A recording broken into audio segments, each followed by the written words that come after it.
Okay, hey everybody coming in. So I am gonna do a little bit of a quick update on what I covered in court yesterday. Unfortunately, I was not able to go live last night, just having issues and blah blah blah. So I kind of want to talk about what happened yesterday in court.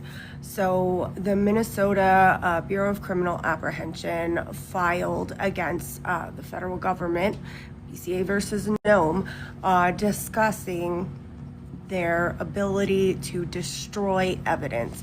Now, there are a couple of things that happened. First of all, a TRO was issued, right? So, temporary restraining order barring them from destroying any of this evidence, but it only lasts a few days, right? Like they only had a couple of days of this TRO in order to have them come back and talk about what was going on. So, they issued this TRO, and I was in the hearing where they're gonna basically, it was an ex parte hearing, right? So they just get it, and they're the only ones there. The BCA is the only one there. The government hasn't gotten to make its argument yet. So they get this ex parte TRO, and then it only lasts for a couple of days. So I come back and I am at the one where the government is actually making their argument. So first of all, I want everybody to remember that the U.S. Attorney's Office had quite a few people just quit.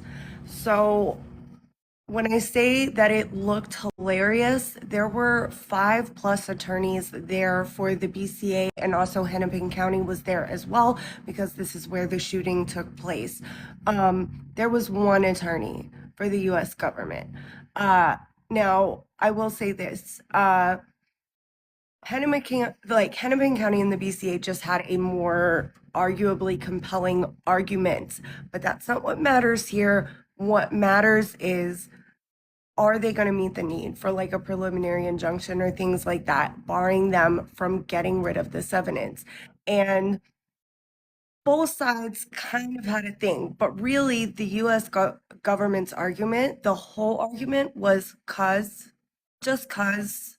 Like, when I say that the judge was asking this gentleman, I mean, I believe the name was Seeger, right? The judge was asking Mr. Seeger for the U.S. Attorney's Office, like, okay, well, what are your procedures for holding this evidence in regard to what happened to Alex Preddy?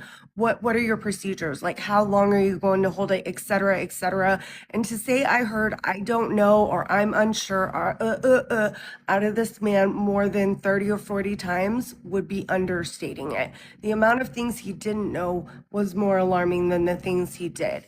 Um, Hennepin County essentially made the argument, and the BCA made the argument that, well, I mean, this is just an unusual set of circumstances, and there's no undue burden on the federal government for preserving this evidence. Like, right? Like there's no irreparable harm they face simply by being ordered by the TRO to preserve the evidence. And the Fed said, if we want to destroy it, we can. So those are the arguments you have going back and forth between this. Now, I believe today they have until noon for the attorneys to submit some additional things. There's an attorney affidavit with some social media evidence that the BCA is going to attach because, um, sorry, because some of the social media evidence that they had brought up during this hearing, like for instance, the federal government just posting the firearm that they retained from said person, is highly unusual. It's not a usual thing that happens. So they're going to be submitting some of that, and hopefully we'll have an order out of this judge soon. The BCA in Hennepin County's argument was, bare minimum, at least can you at least just give us the 14 days? We'll come back and argue on the merits. I think that they had a more compelling I don't think it's going to be thrown out, but again, I just don't know. The judge was fairly, he told you where the strong arguments were, he told you where the shitty ones were. So one of those, it was more compelling on the other side, but we shall see. And that is my quick update on what happened yesterday in court. I love you guys, and I will be live once I get back home today from Minnesota. So Talk to you soon. Bye, guys.